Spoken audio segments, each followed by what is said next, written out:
konzervované rajčata neboli peláty máte napsané v receptu. Jo, samozřejmě měli byste, pokud používáte rajčata, konzervované, tak je ideální používat něco takového. Tam vidíte, že tohle bylo celý rajče.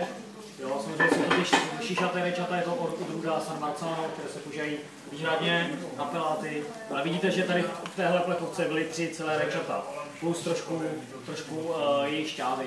Jo, takže nikdy nepoužijte takové ty různé kaše nebo sekané, drcené rajčata, tam nevíte, co je, nebo víte, co je.